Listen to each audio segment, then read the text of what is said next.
Thank you for standing by. At this time, all participants are in a listen-only mode.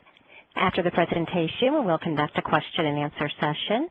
To ask a question, please press the *1 and please record your name. Today's conference is being recorded. If you have any objections, you may disconnect at this time.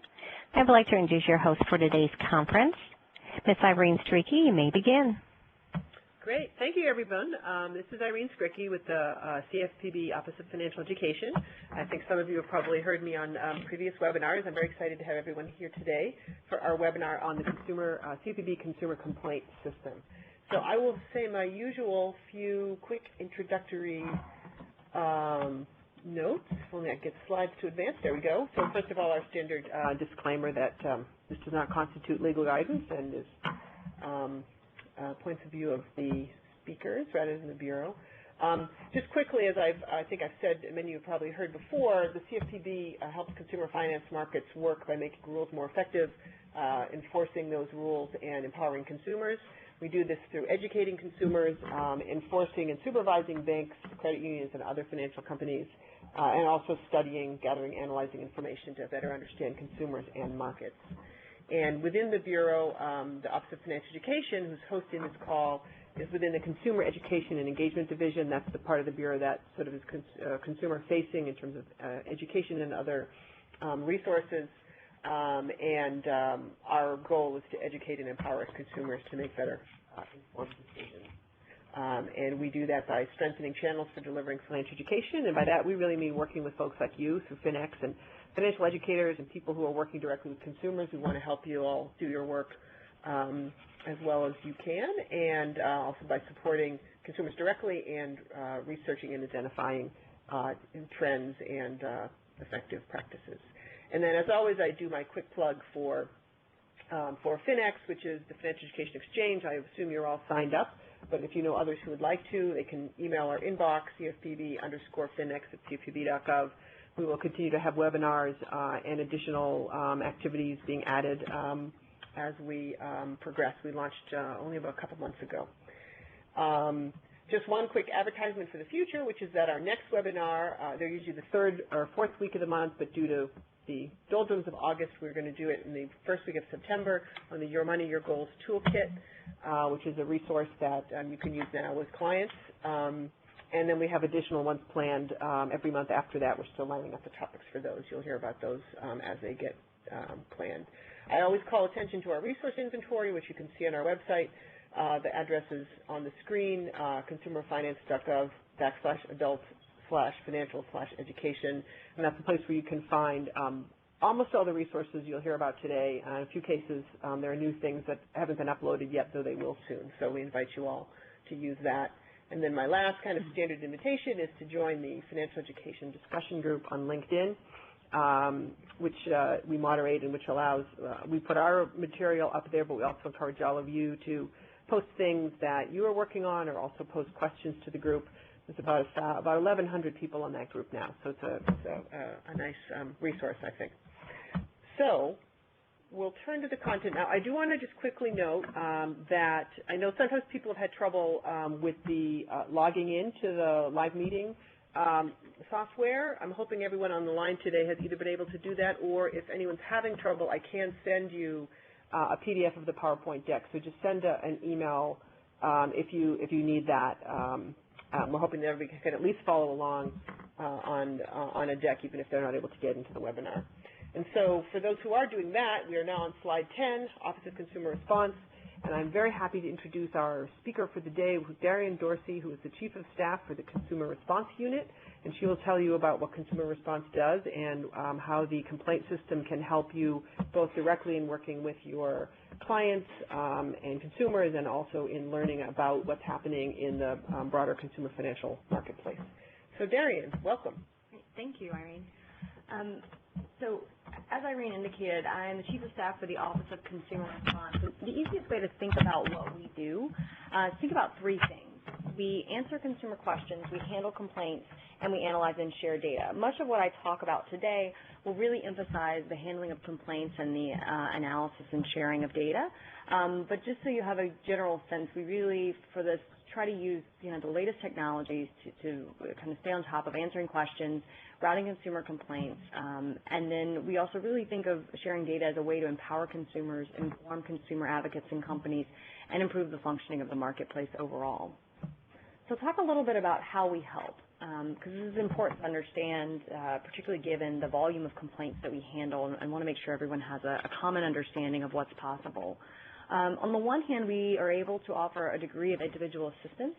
So we are able to take complaints and in many cases get them to companies, and companies have about 15 days to provide a response. So that's one of the ways that we can help. So for a lot of consumers who've been unable to get a response from a company or find themselves having difficulty, this is one of the things that our complaint process can really help them do, which is get a response from a company in writing to their specific issues.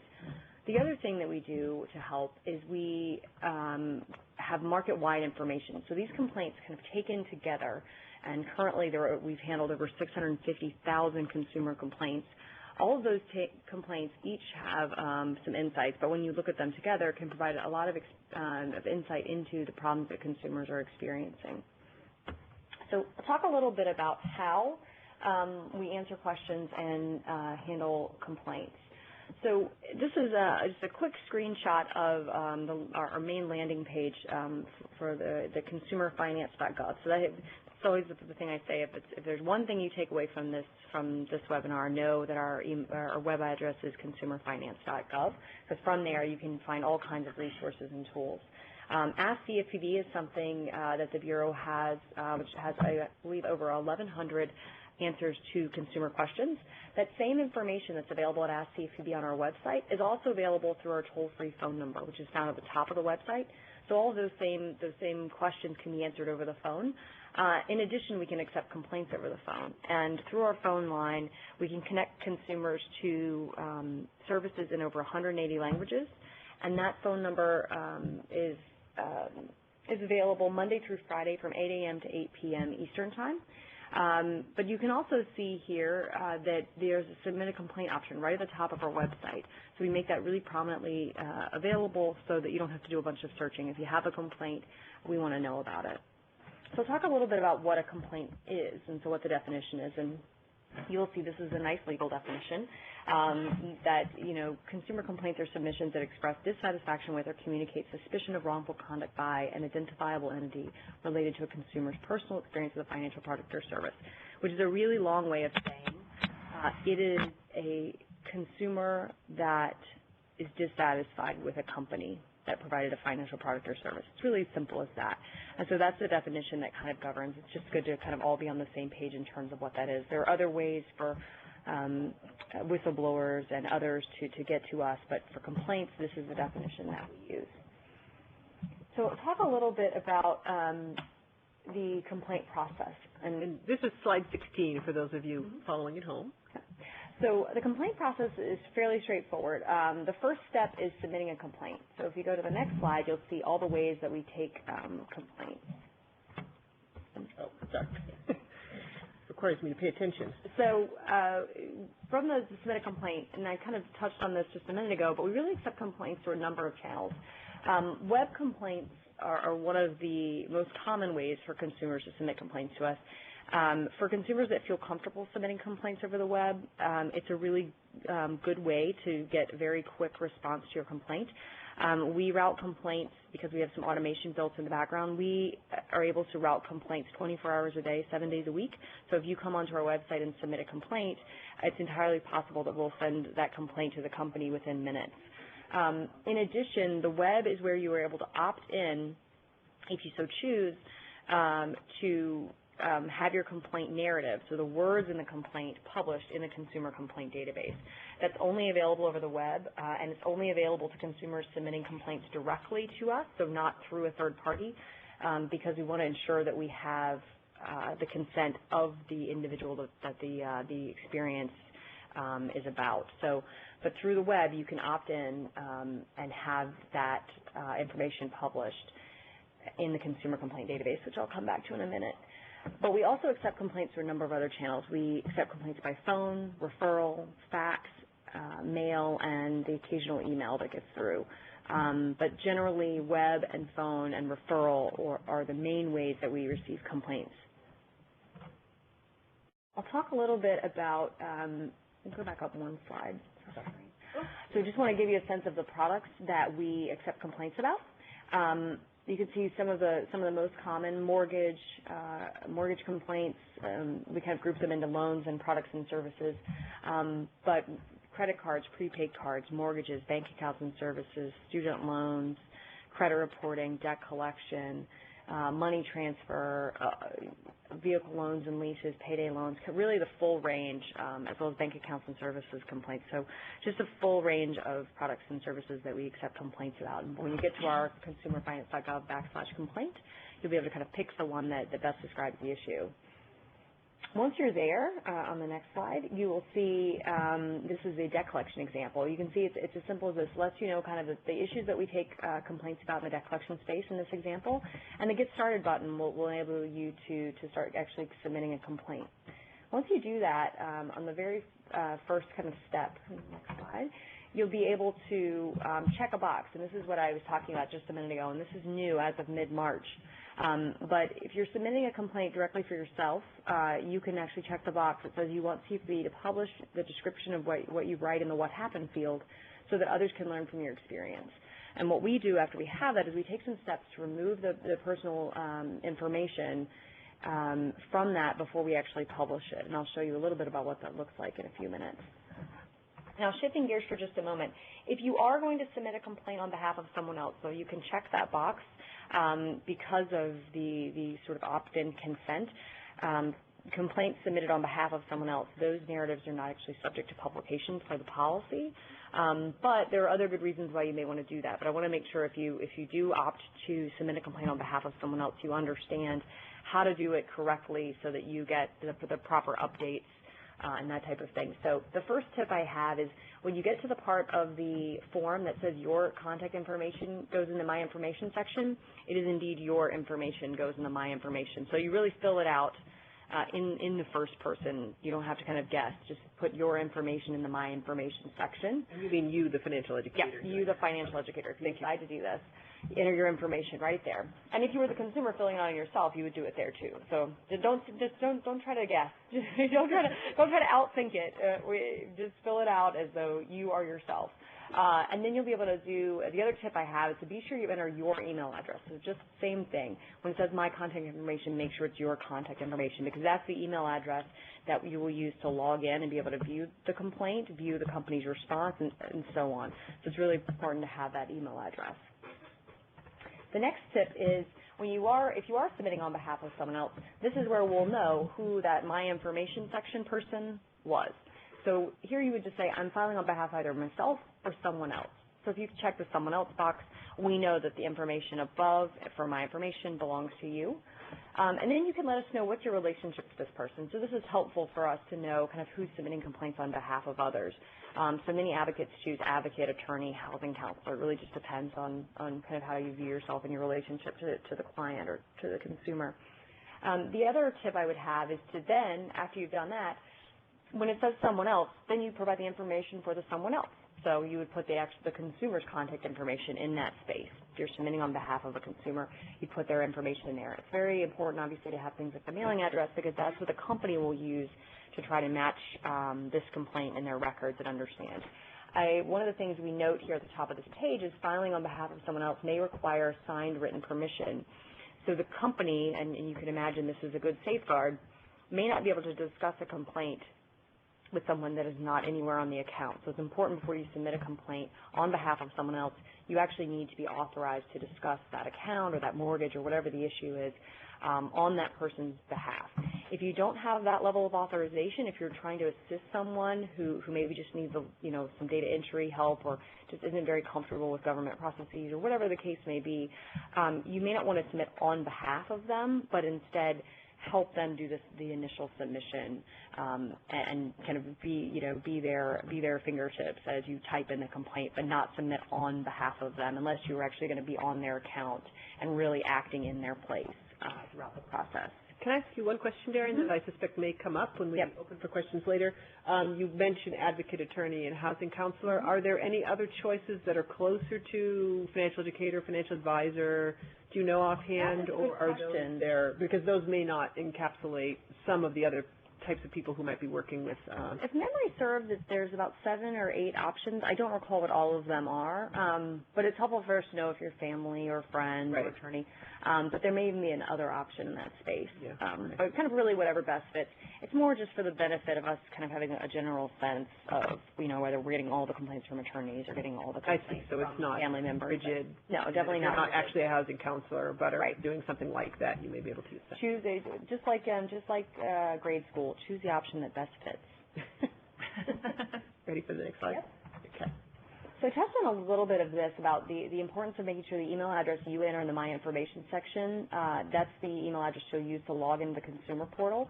So once you're in the consumer portal, and this is whether you submit a complaint for yourself or for someone else, you'll be able to view the complaint you submitted, you'll be able to check the status of the complaint, and you'll be able to review and provide feedback about any company responses to the complaint.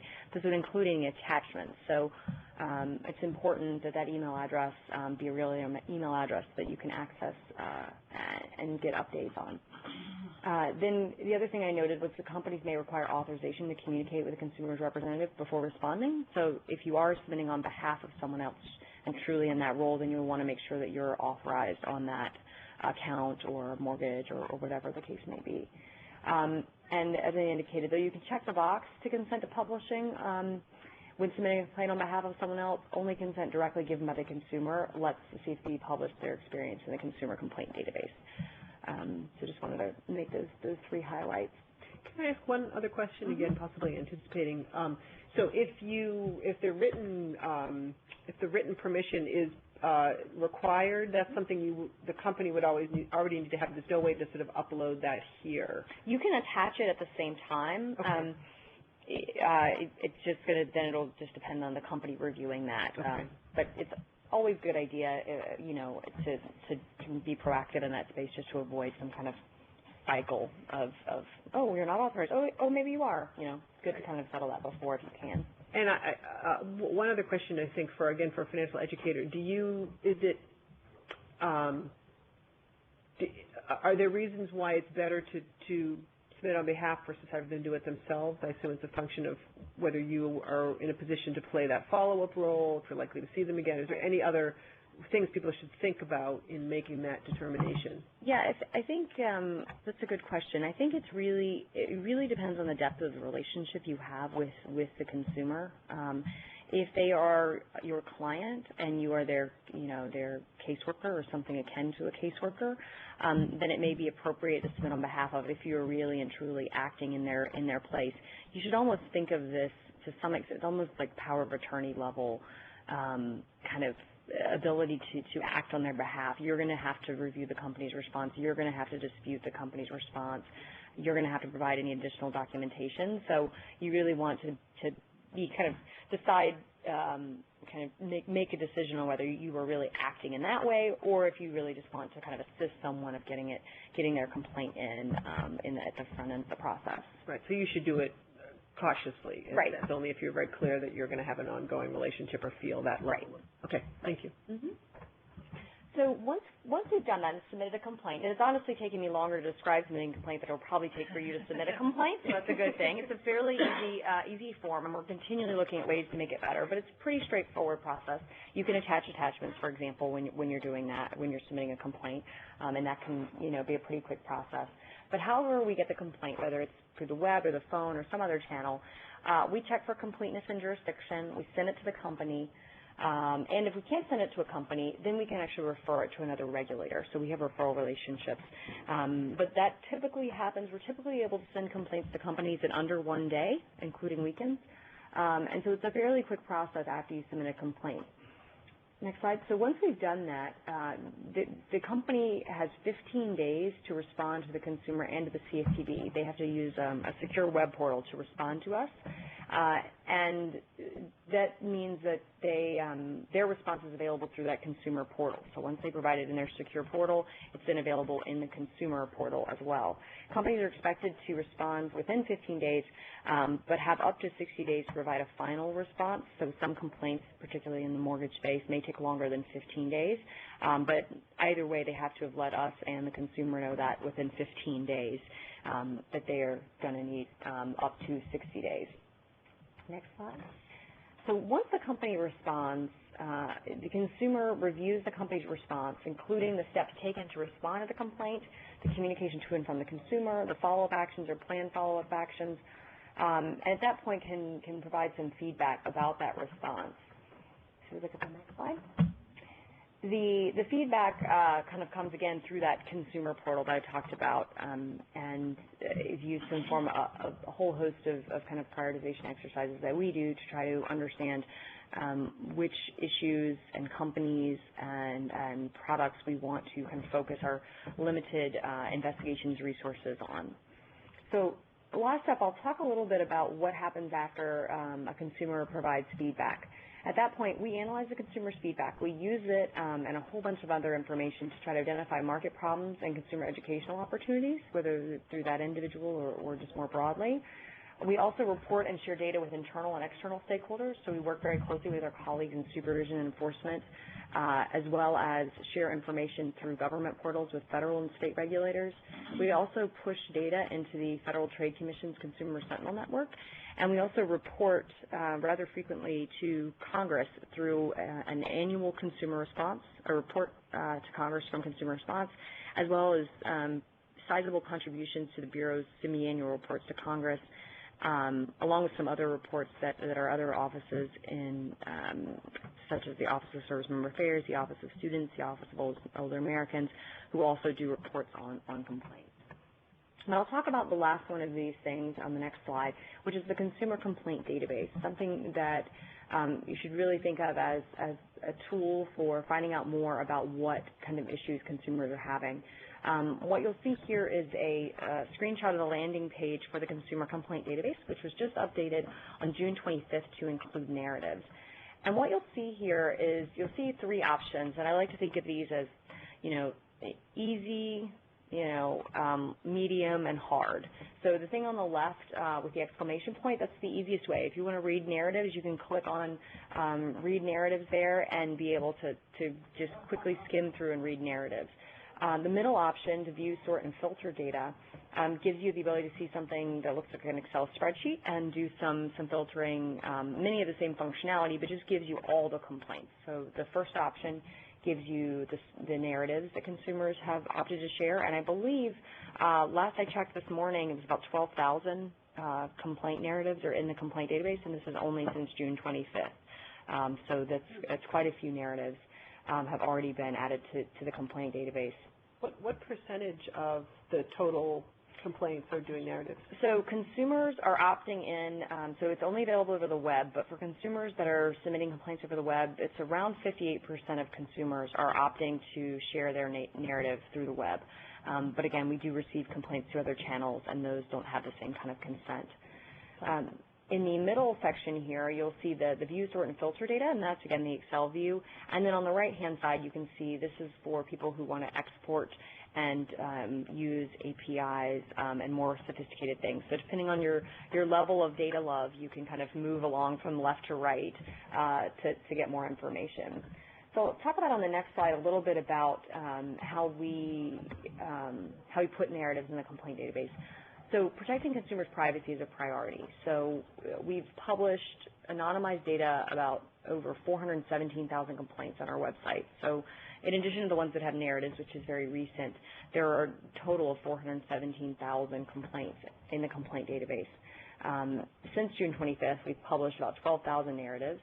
And what we do is before we publish them, and only for those where the consumer opts in, we scrub out information that could be used to identify consumers. So if you were to look at some of those narratives, you would see X's where some kind of information that might be used to re-identify a consumer has been removed from the narrative. The other thing beyond kind of the importance of privacy is the idea that the database is available to the public. So really anyone could be interested in it, and the idea is that, we know how valuable complaints are at the CFPB and how much they inform our work, and we believe that they also can be very useful for other work. So companies can use it to see what products their competitors are putting out and what kind of complaints they're seeing, and they can use that to inform the products that they're developing. At the same time, researchers can look at it and see where there are patterns and trends by geography, by issue, and so on, and kind of on down the line. So I think it's an important resource that can hopefully be helpful to the market.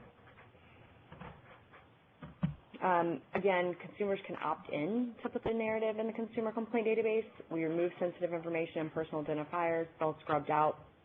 Whether a consumer opts in or doesn't has no impact whatsoever on how we handle the complaint. It moves through the process exactly the same way.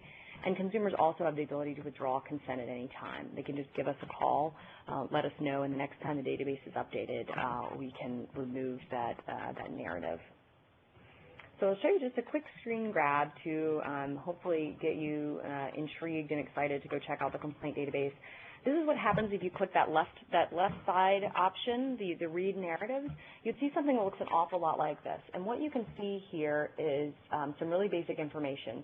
On the left side, you can find out when we got the complaint, the product, the sub-product, the issue, sub-issue, the state, the zip code, and how we received it. So you can see these are both web complaints, happen to be here at the top.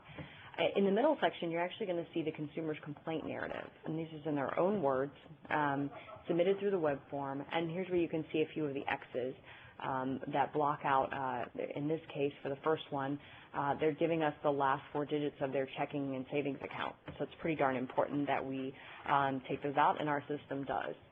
And then you can actually see below that the company's public response. So companies are given an option after they've responded to the complaint to provide a public-facing response. And in this case, and in both of these cases, the company chose not to provide a public response, but it's their option.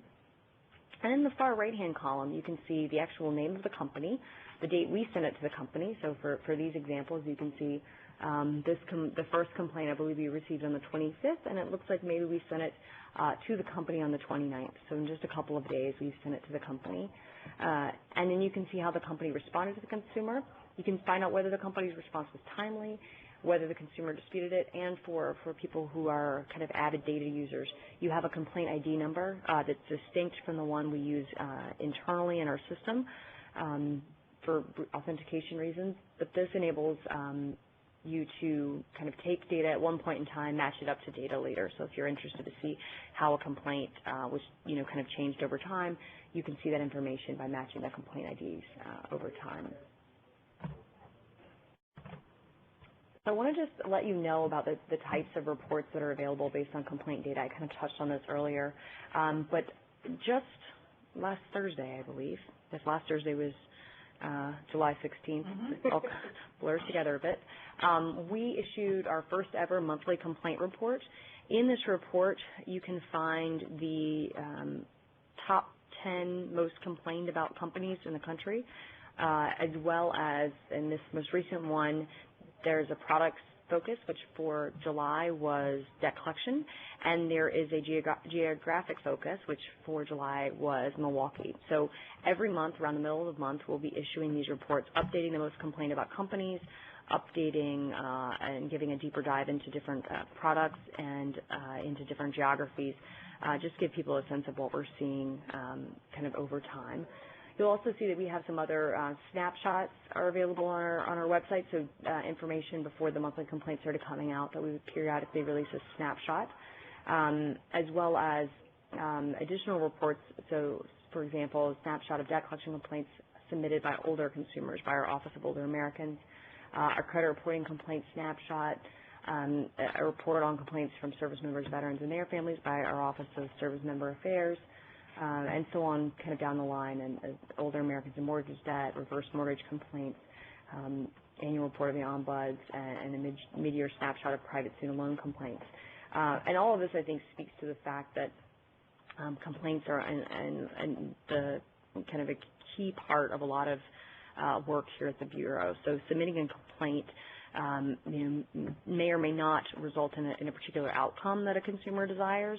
We hope it does, but either way, complaints are really at the heart of what we do here, and they're really important for our colleagues throughout the Bureau to really understand the issues that consumers are experiencing so that they can inform supervision, enforcement, rulemaking, and a host of other Bureau activities. So there's some real value in submitting a complaint just because it enables the Bureau to have some insight. And now with the publication of narratives to give the public additional insight into what consumers are experiencing.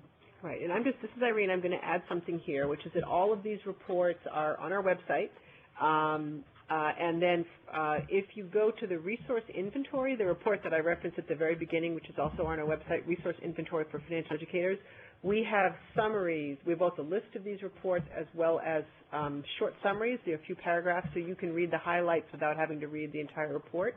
And I think it's interesting, the complaint system both allows consumers obviously to get their complaints heard and responded to, but a lot of this data really is a very nice way to see what's going on in the marketplace. It's actually quite interesting reading because the reports can be quite specific about the specific types of challenges that folks are facing around mortgage debt and student loans, and so they're actually interesting reading, I think, for someone working with consumers to see what types of things other consumers are facing. So I do encourage folks to look at that. And again, those are all available on our website. One note, 2 of them are not in our inventory because they're so new, the monthly complaint report and also the service members one was updated just recently, and so our inventory doesn't have those, but they are on the website, and we will update the inventory fairly soon. So I think we just have contact information now. How to reach consumer response. And the CFPB generally. All right, so now we'll turn to questions. So, Kathy, the operator, we're going to take questions now from folks. So you can both submit a question through the Q&A function, which you should see at the top of your webinar screen if you're in the webinar software, or if you want to ask by phone, Kathy will remind you how to do that. All right, and if you do want to ask a question by the phone, please press the *1 and please record your name. And to withdraw your question on the phone, *2. Once again, *1 on the phone to ask a question. Thank you. And right now I don't have any emailed questions, and I know those of you who weren't able to use the webinar software can't do that. I will ask a question while we're waiting. Darian, can you tell us a little bit about what of the 675,000 or so complaints that have been received?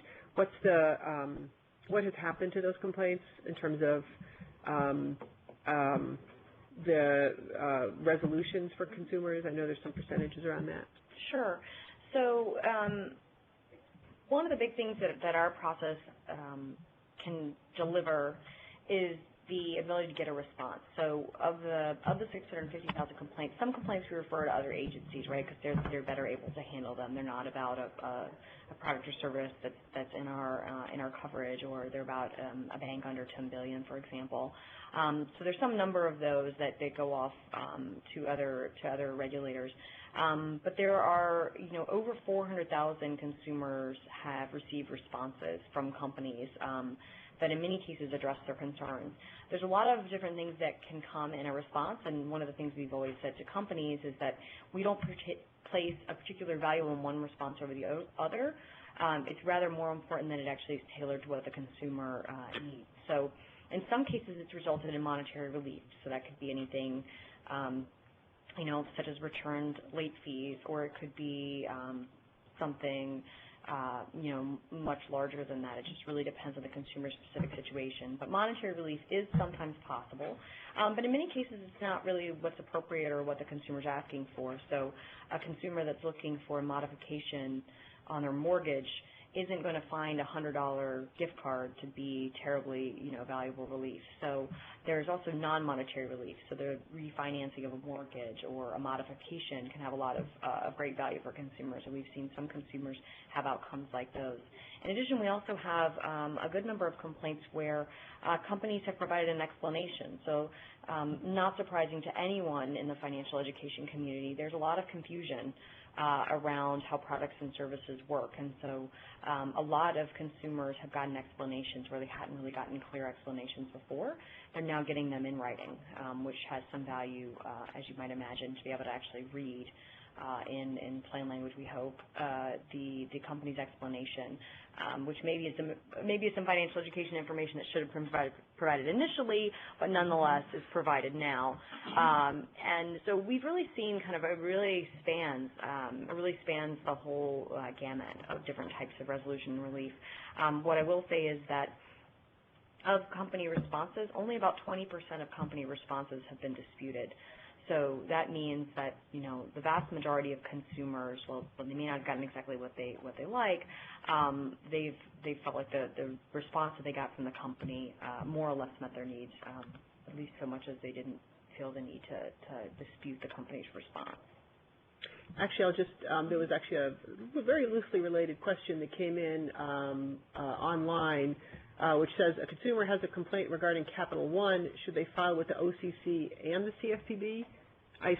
Is that a function of what the product is? So one of the things that's in Dodd-Frank is this concept in 1034, for those who don't have it committed to memory. In 1034, it talks about the fact that the Bureau has to stand up this function, which wound up being the Office of Consumer Response, to be the centralized place for complaints about consumer financial products and services. And that's really how you should think of us. We'd actually prefer if you not submit complaints to multiple regulators. The result being, in the case of a Capital One complaint, we would receive the complaint. OCC would also receive the complaint. OCC would do data entry. Then OCC would let us know we had the complaint. And then we go into OCC's system and then take their data entry complaint, put it into our system, and merge it with the other complaint. So definitely we have a strong preference for starting with a CFPB. If we are not the right place, we will absolutely get it to the right place. But we operate at a very large scale, handling over 20,000 complaints a month. And so we are really well situated to take as much as people can give us. But it is much more laborious to kind of refer complaints back and forth between agencies. So it's fantastic if you start with us, and we'll make sure that if we're not the right place, we'll get it to the right place. Great. Kathy, are there any phone questions that have come in? We do have one. Kevin Hill, go ahead and ask your question, please. Hello. During the presentation, I think you said that there's certain complaints that aren't able to be sent to the company. Can you elaborate on that? Sure. So one of the things that's important in being able to send a complaint to a company is kind of having complete information, which is fairly straightforward. But I usually kind of joke that the same kids that didn't put their names on their paper in third grade, they grew up. We do occasionally get complaints from consumers where they don't have their name on them or their address or any other information. This particularly happens with things like mail or fax. So occasionally we get things like that. They're just really incomplete. We also sometimes get complaints where the consumer doesn't know who they're complaining about. And so this can happen, for example, in the debt collection space, where they know they're getting calls at all hours of the day and night, but they can't identify who the person is, which is a strong indication of a scam. And it's one of the types of complaints that we would, for example, send to the FTC for inclusion in the Sentinel database, because it's not a complaint that we could send to a company. Those are the most common, but it also includes complaints, as I indicated, for, an example of a credit union that was under $10 billion in assets. Those complaints we would refer to the National Credit Union Administration for them to handle those complaints. So there are a broad range of things that can kind of go into that bucket, but you can think of it as things that are incomplete, things that can't be tagged to a company, and things that otherwise, kind of have that sort of scan element are sent along to FTC Sentinel. So that's kind of what makes up the difference between what we've handled in total and what we've been able to get responses to. But in general, companies, of the complaints we sent to companies for response, 98% of those complaints have been responded to in a timely manner.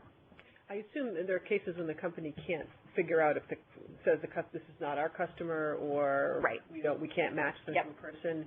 Does the consumer then have an opportunity to update the complaint, or what happens? There is a process for that, but it's definitely one of the very small kind of edge cases where that happens. But in general, companies are expected, if they have any record or any kind of plausible belief that this consumer might be a customer of theirs. So if someone's, for example, submitting a complaint about advertising, we would expect that the company respond if that's their advertising, whether they have a record of that customer or not, that type of thing. So it's not very common. You can actually see in our annual report to Congress, there's actually a breakdown of those types of categories of response, if you're curious about what percentage those are. But it's a very small percentage of things fall in that bucket. The vast majority of complaints can be sent to companies, and the very vast majority of the time, companies provide responses and provide timely responses. Kathy, are there other phone questions? Yes, our next one is from Catherine Tate. Hello, can you hear me? Yes, we can. Okay, good afternoon. I might want you to reiterate, if you would, what would be something that would make sense for a complaint. Last night I had clients that I was coaching, and we were talking to one of the credit card companies, and they were indicating that they had a collections department, but they would not put us through to them. The client repeated over and over again that she was suffering financial hardship and needed to speak to someone in collections in order to work out a payment plan. We were told repeatedly that they did not have it, so she authorized me to do the talking. When I got on the line, I was again told that they would not give us a collections department number, even though at one point they said they had a collections department, and another point it made it sound like they had a third-party collection. Yep. Then what happened is that the person went offline about 10 minutes when I said, "Have you ever heard of the Consumer Financial Protection Bureau?" Yep. They came back on, and I'm confident it was the same person, but talking with a bit of a different accent, and they knocked off $105, but they still are telling her she has to pay an exorbitant amount, and they wouldn't work with us. It was ridiculous. Sure. So I will say that not everyone is enamored of our definition of complaint. However, it is the definition that's very consistent with the other regulators. And I would kind of pose to you, if you're thinking about the interaction, you experienced it, so there's that. So yes, that's true. There's definitely a company involved, and I would say it's fair to say from your interaction you're dissatisfied.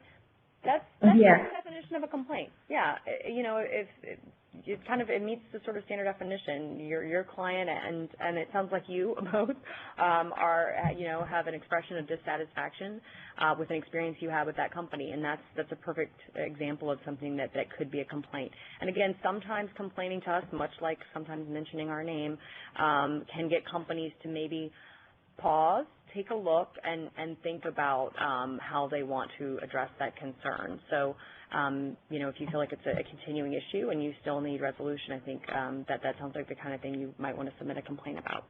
Thank you. I will discuss it with the client. Thank you. Wonderful. Okay, we have another emailed question here, which says, have you found that companies that are out to scam consumers have diminished their scams as a result of the CFPB oversight? So I can't speak entirely to scams, just not my area of expertise. But what I can say is we have heard from companies about changes that they are making. Some of them they've told us, some of them have been in the press. We have heard of companies that are hiring executive levels, so and they're very senior executives, are hiring people dedicated to focusing on complaints. We have seen stuff like that. We've also heard of executives having their bonuses tied to complaint performance in the public consumer complaint database and how they do relative to their peers. We've also heard of companies who have done things like that phone tree. So when you call a phone number and you get kind of stuck in a loop of press 0 and then press 4 and then hope you don't have to figure out what's next, right? That whole loop. We've actually been told that some companies, to avoid complaints coming to the CFPB, are actually shortening that process and trying not to kind of do so much runaround because they would rather address their consumers' issues than have their consumers come to us which we would tend to share that we would rather have them address their consumer issues and have to come to us as well. So I can't speak specifically to scams, but I do know at least some anecdotal evidence around complaints, which is my area, that companies are paying attention and taking some actions to better address consumer complaints. I'm going to jump in with another question myself as moderator. What do we do when I assume sending the complaint to the company requires the portal connection, right? You mentioned. Yep. What happens when we can't find them? Are there companies that haven't signed up? Do they have to sign up? How does that process work? We have over 3,000 companies, not including affiliates. So affiliates make that number even larger. But over 3,000 companies have boarded to the company portal.